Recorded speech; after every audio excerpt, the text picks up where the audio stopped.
Swali zuri sana mdau, na watu wengi wanachanganyikiwa hapo. Kwa hiyo tuweke sawa kabisa hatua kwa hatua. Kwenye shule, wakati walimu walikuwa wanatufundisha binadamu walitokana na nyani, walikuwa wanarahisisha maelezo, si maneno halisi ya kisayansi. Walitaka tu tuelewe kwamba binadamu ni matokeo ya mabadiliko kutoka kwa viumbe wa kale waliokuwa wanafanana sana na nyani, si kwamba sokwe wa sasa aliwahi kubadilika kuwa binadamu. Kisayansi ni hivi, wanasayansi wanasema, open quote, binadamu na nyani, hasa swanzi na gorilla, wana asili ya pamoja, close quote. Zamani sana, takriban milioni 6 to 8 iliyopita, kulikuwa na kiumbe cha kale kilichoishi Afrika.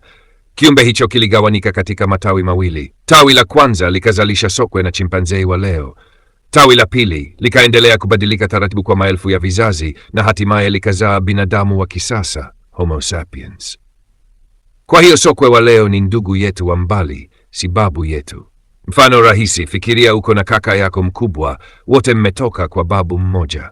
Sasa ukisema ninatokana na kaka yangu itakuwa uongo, lakini ukisema mimi na kaka yangu tunatoka kwa babu mmoja, hiyo ni sahihi. Ndivyo ilivyo kwa binadamu na nyani.